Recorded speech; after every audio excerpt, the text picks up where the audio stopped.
Hello, Oded. Hi, It's how are you?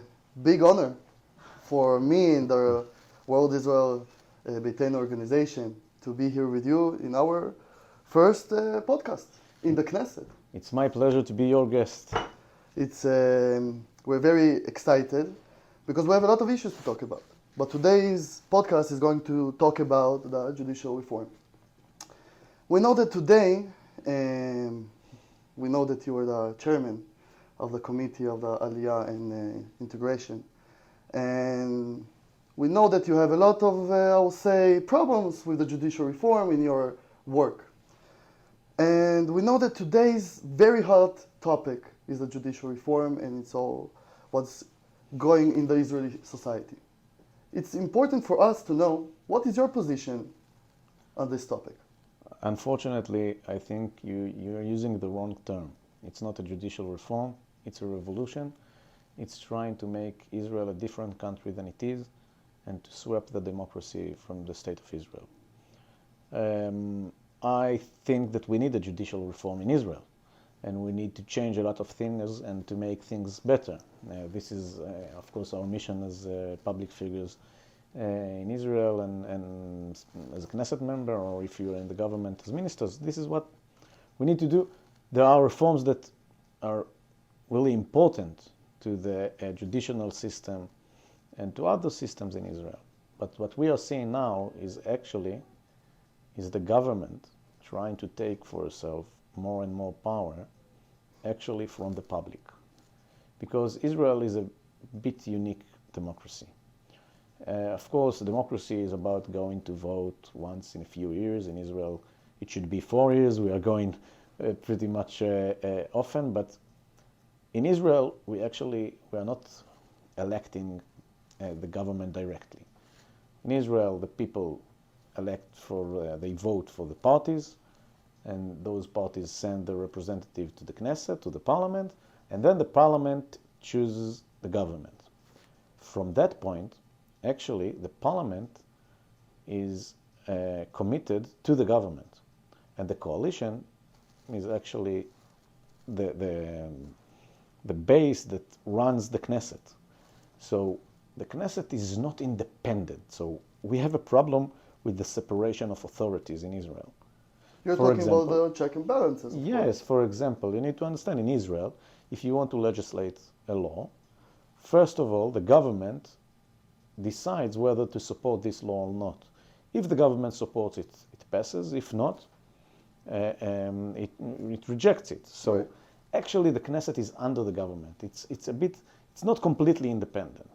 Of course, if we have 61 votes to choose a different government, we can change the government. But during the time that the administration is running, that we have a prime minister and the government is running, actually the Knesset doing whatever the government wants. So we don't have enough check and balances for the government.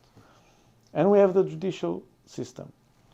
In the judicial system, which is independent in Israel, actually when you want to This nominate... started from the 80s, right? It started from the 50s, and then there was the last change on how to choose judges in Israel was in 2008, and after that change, actually I think it made a very important and good change in the way that we choose the judges in Israel. But today it's very interesting. They Yes, want to but change it again, right? people hear a lot of different things. Most of them are lies or misunderstanding, if I would like to make it as a subtext. But in order to nominate a Supreme Court judge, you need to have a coalition in the committee that chooses the judges. So actually the coalition can do it alone, but also the judges that have their representatives in the committee, they also can't nominate the judges. But you know, So people say that the government is getting the power from the people, right? We're a democracy. yes, So but need they to- get in the power to govern, Right. not to run the judicial system. When the judicial system, the courts actually, are not independent, if the government would nominate alone the courts, so every judge that wants to promote himself, he would like to do what the government wants. And then we have a government that rules not only in the legislative authority in the Knesset, but also they would rule in the judicial system in the courts. I don't want to live in a country where a politician, a minister, can pick a phone and call to some judge and tell him, I know you want to promote yourself, you're going to have a case in this and these issues, you know what to do. It happens in some countries, not Like in the Israel. United States, right? But no, in the United States it doesn't happen. Ministers don't call the judges and tell Not the them ministers, how but- to do, and also the president doesn't tell them how to do. In United States it's a completely different system. I'm willing to take the system of United States and to embrace it as a whole. I'm not ready to take just the fact that the president is nominating the judges, because, for example, the president can be a president only for 2 terms.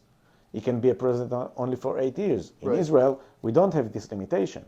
In Israel, the prime minister can rule forever, eventually. When I look at the election committee, the head of the election committee is the president of the Supreme Court. So if the prime minister would be the one that sets actually who's going to be the president of the Supreme Court, and he's going to put a guy of his own, he can rule forever, because the election committee would set the rules on how to vote and where to vote and where to put the voting places in order to serve the needs of the government. This is wrong. What we need now is a separation between those authorities. So I would like to have courts that are independent. I would like to have courts that are not in the government, not in the Knesset. They depend only, and they are committed only to the law. This is what all about courts.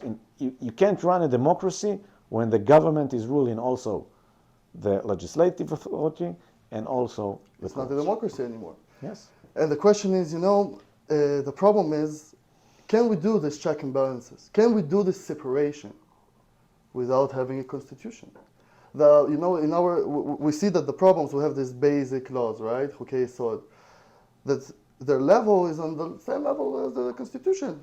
And we can see that this government is saying, we are the will of the people, right? We have the majority, we came to do what the people want.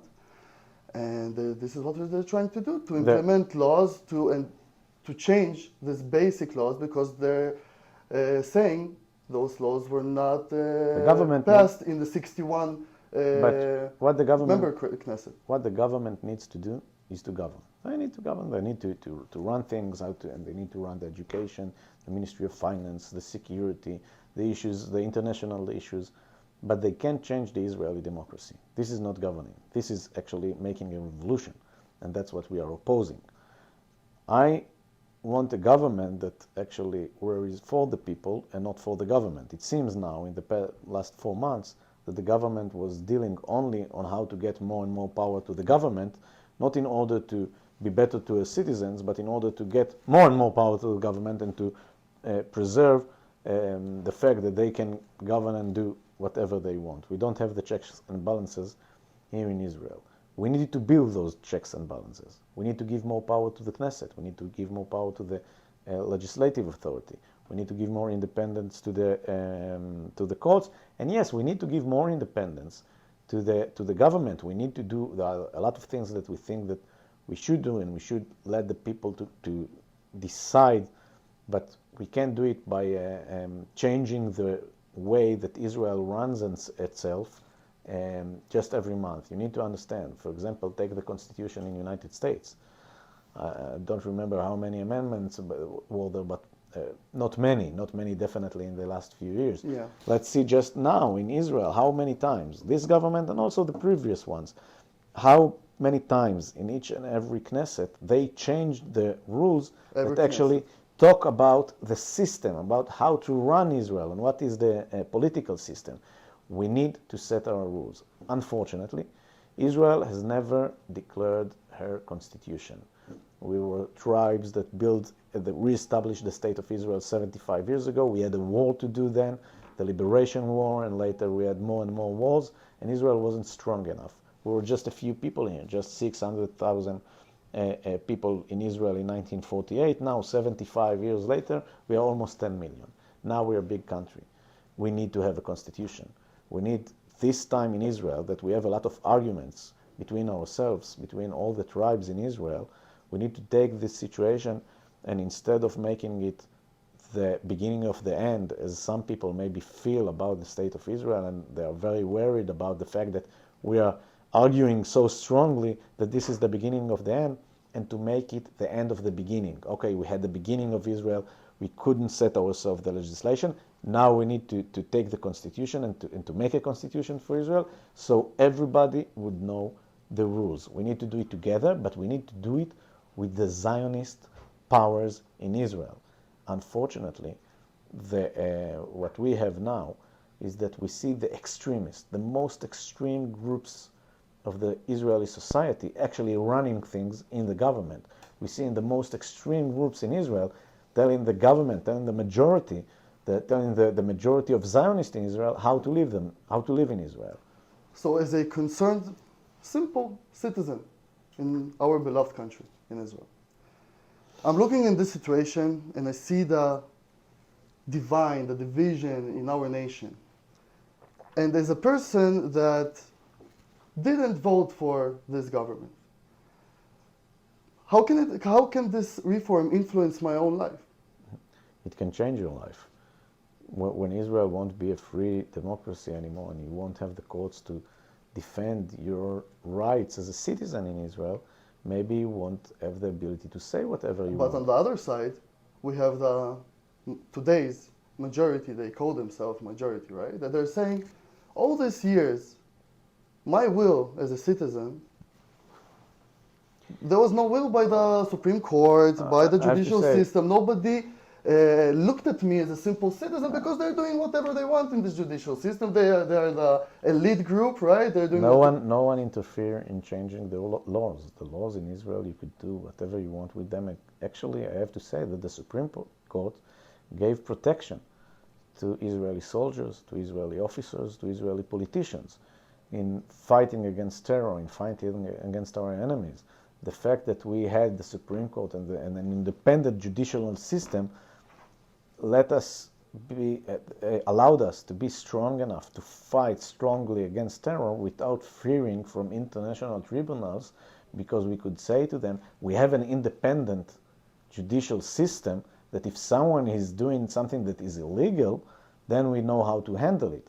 But when we don't have an independent judicial system, I can say to the international tribunals that Israel is dealing with problems that are, or people that actually are making actions against the law. But I want to say something about how it's going to influence you as a small citizen. When the most extremist parts of the society, usually the religious one, they're going to be the ones that are going to set the rules of how to live in Israel, we are just a step away from being actually a religious country. Living by religious laws. I can see just the legislation that this government promoted in the last 4 months. They wanted to have more power to the rabbinical courts. They wanted the rabbinical courts now to be able to deal with issues that only the citizen courts dealt with until now. So imagine a woman that someone's going to sue her in the rabbinical court, and then she wouldn't have the choice, but because she wanted to make this job, and in the contract they said the rabbinical court, and if she will have something that she disargue with her colleague, they will go to rabbinical court. A woman in the rabbinical court is actually second best, and she's already in a very bad position trying to live. And so we will see more and more religious country. And I have to say, Israel is a Jewish and democratic country. The Jewish values, the keeping Israel as the homeland of the Jewish people is very important. But let's look at one legislation I think that is very important to the face of Israel as a Jewish state, the law of return. Seeing the Jewish people and the position that Israel has as the state of the Jewish people from all over the world. For our diaspora, it's very weird, because all 75 years of our beloved country, we wanted the Jews to come. We were, the Zionism, the helping to our brothers around the world. Where is it today? Why did it change? What happened after 75 years that day... What you see now is you see extreme groups that saying actually what they said before, but they were extreme groups that didn't run things. So we said, okay, you are extremist. You don't run in how the Jewish people should act. But now the extreme group says, okay, I'm going to tell you how much Jew are you. If you're enough Jewish for me or not enough Jewish for me. Are you enough, you are Shomer Mitzvot as I want you to be Shomer Mitzvot or not? And the fact that the Jewish people as a whole, and the majority of the Jewish people, the majority is Zionist, the majority is loving Israel, and most of them are secular. They're Jewish, they're traditional, but they're secular. Let the extremists to run things. And they are saying now, okay, I want you only if you're going to be Jewish by my rules, by my terms, and if not, you're going to be a second best in Israel. You're going to be a second best citizen. Maybe you're good enough to serve in the Israeli army, but you're not good enough to get all your rights as a citizen. This is something that we oppose completely, and we are fighting, I guess, because always Israel was the insurance policy of the Jewish people. I don't care what kind of Jew are you and how many times you went to synagogue, how many times you went to shul in the past year. For me, if you're Jewish, if your father is a Jew or your grandfather is a Jew, you're part of the Jewish people, and Israel is your homeland. I want to see you come to Israel and build your Judaism here. And actually, this is the way to fight assimilation. If more and more people would live in Israel, eventually we can lower the percentage of assimilation. But if someone that his father is a Jew or his grandfather is a Jew, and he's suffering from anti-Semitism in France, in Russia, in Ukraine, or Belarus, or I don't know where, And then he comes to Israel, and here they're telling me, you are Goy, you are not a Jew, I don't want you here. This is something unheard of. I never thought that I would hear those talks in the state of Israel and those saying, and that's only because we let the most extreme groups in the Israeli society to rule on us. And this is what we need to change. The Zionist movement, the Zionist power of the Jewish people need to take the power again. We built this country. Actually, the extremists didn't want to build Israel, didn't want to rebuild Israel. The Orthodox were opposing the Declaration of Independence. Right, yeah. They actually, David Ben-Gurion really pushed hard for having one signature of them because we wanted to say this is the whole Jewish people. But we have those groups. They oppose the state of Israel. They're opposing military service. They don't see themselves as Zionists. They don't see themselves committed to the flag or to the national anthem of Israel. And I'm saying different. I think that the Jewish people needs to take an action now, and the Zionist movement need to say, okay, we finished step one of the Zionist revolution. We rebuild the state of Israel. That's what we've done in the past 130 years. 75 of them, it's after the independence declaration, the Declaration of Independence. Yeah. And now we're in phase two. Now we need to have the constitution of the Jewish people. We need to have a constitution, a Zionist constitution, and that's a mission. And this is, I think, everybody look at the danger and the crisis that we are in. I see this as an opportunity. And this is you took me to the next question. That is talking about, a lot of people are not understanding one issue. How is this judicial reform, or revolution by your words, can affect the economy? It affects the economy immediately. It already affects because if you're an investor and you want to invest, when you're investing, people invest in a lot of countries. Let's take countries from the third world. I don't want to say the name of some specific country, but let's take countries from the third world. They have investors there, but they're giving a price to their investments because they know that this is a dangerous country. They know that this is a dangerous country without independent judicial system. They know that actually they are obligated to the ruler, they are obligated to the president. And every day something can change. And every day something can change, and they can buy some building, and the next day the president or the king can say, okay, this is my building from This now is from. possible in Israel? So if you don't have an independent court system, eventually this is something that I don't know. This is the uncertainty that you have in those countries. That's why people investing in democracy. You see that more people are investing more money in democracy, and you have more investors, and you have more freedom of innovation in those countries, because you have the freedom of speech, you have the freedom and for private property, and this is something that we need to keep here. Eventually, it's not happening in one day, but if you're gonna take your money to someplace, you say, okay, if I want to invest somewhere in Israel, I have more and more risks. And this is something that is very, very problematic, because you see that all the incomes of Israel also are not going to go now to building education and science and innovation. Actually, the government of Israel is going to pay more and more money to some private educational systems that are going to teach religion and not going to teach math, English, or computers. So you're saying, okay, what kind of country is this going to be in 20 years from now? And from that point and forward, I'm going to decide where to invest my money. Many, many investors see Israel as a high-risk investment because of security issues. And now it's not only security issues, now we have also the fact that we have administration issues that are making Israel not a safe place to invest. So that whether they are holding back or taking the money to some other free country in democracy. We started our conversation talking about that we do need judicial reform. Not the way it's happening now, not the way things are going the way they go now. I just want to ask you for your own opinion. What do you think? There's some topics, some points, not like 2-3 points, talking about what do you think we need to do in the judicial reform differently? I think that we need, first of all, to strengthen the separation between the Knesset, the government, and the court system.